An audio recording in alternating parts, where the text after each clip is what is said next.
Hey everybody, how's it going? This is going to be my ball review on the Season 81 bundle. This is the Season 81 ball and Homebound ball. We'll start with the Homebound ball first, talk about some aesthetics, then the statistics, and whether I think this is useful or not. So from an aesthetic point of view, it looks perfectly round.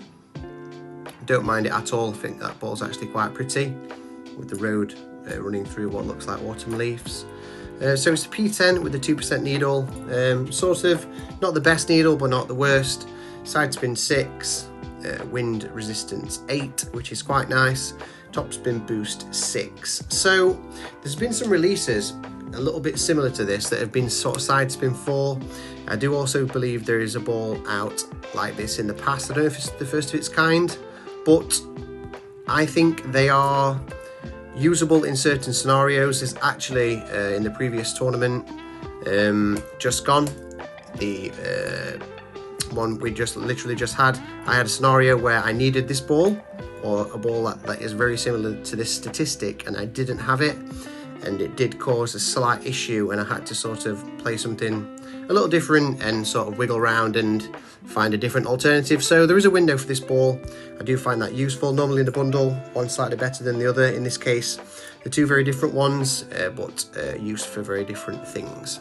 Okay, the Season 81 ball. This is pretty cool. Looks like it's got like a metal turkey on it, or a peacock. Can't really think it's a turkey. Maybe the Thanksgiving one. I'm taking an assumption.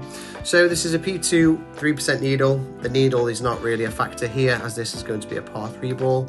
Side spin 10, which is perfect. Wind resistance 10, excellent. Precision 6, which is more than acceptable, and backspin boost 3, which is quite interesting. So this will be quite nice for setting random spins. I do think this will be quite useful. I'm not 100% sure where, but I do believe this may be the first backspin boost ball that has precision. I can't 100% guarantee on that, but it could be the first one I believe I've seen. So let's take these two into a tour play game and check this out for sizing. Let's get these balls in our grids and take a look for the sizing. I think we'll start off with the Homebound ball. I'm not going to dilly-dally too much around here because these do both look quite round, to make sure they are not too big or small. This one looks perfect. It looks maybe perfect to 1 click small. No issues at all with the shape of that. I think that's absolutely fantastic, to be honest. And we'll look at the other one, the Season 81 ball. This is a par 3 ball, probably a bit more pressure on this one to be a bit better, because we do want to be much more centered and aligned on the par 3s. Okay, so this is actually not quite round. Slightly different shape to the bottom and top of it, but I do think it is perfect in terms of vertically. I don't think that's a problem at all. Yeah, I don't think the size of the ball is an issue there. I don't think it's perfectly round, seems a little bit off, but I don't see that being a massive issue at all.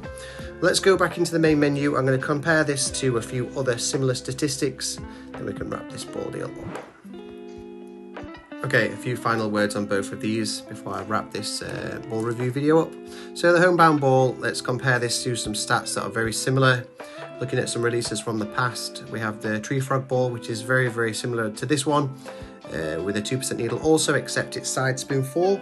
It's a little less on the side spin. We also have the Oak ball, identical stat, except, well, yeah, exactly the same, with the 2% needle. Quite a lot of releases like this.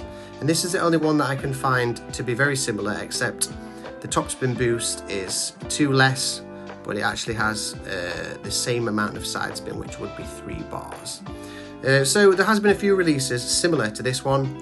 I don't know if that extra side spin bar will be the be all and end all of everything. I think if you do have a prism, I think you could get away with not buying this and just rely on the prism for shots. I don't think this is going to be used that often. I think it's quite situational. But the other one for the par 3 ball, I'll look at some similar stats to this one, where we can just go into wind resistance and side spin. We can look at some of the par 3 balls, which is similar to this.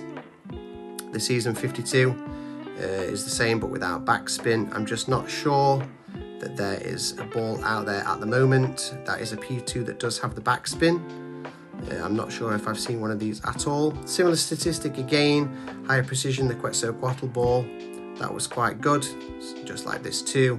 Lots of P2 side spin 10 balls, and obviously this is a P0, but I'm not sure if I have seen one with backspin boost. I've seen topspin boost, this is an old one, but this could be quite unique, could be used, and I believe this will be situational as well. With it being quite unique and kind of the first of its kind, I highly doubt people will make many shots using this kind of statistic, as it will isolate that ball independently. If somebody only never purchased those, it wouldn't be able to play the shot. So I don't think it's going to find its way into that many guides. Like I said, it could be situational. Do I think it's useful? Yes. Unfortunately, it's not perfectly round. There is a slight shape issue with this ball, but I do think if you do need some lower power par 3 balls, this would not be a bad shout to stock up on some. Maybe if it's a case of getting yourself some of the small packs, you know, you could get yourself maybe 20 of these. You don't need to go crazy, 20, 40, or even get yourself 5, just in case one appears somewhere in a guide and you might want to use it for the shot. But that's my thoughts on this ball bundle. Not sure what I'm going to do, to be honest. I think I might skip on almost all my accounts. There may be 1 or 2 that I get some very small packs on, but personally, I'm not going to go big on this one at all, as the previous release was so good. Everyone bought so many. Can't keep up the spending streak, but up to you guys. Good luck. Catch you all soon.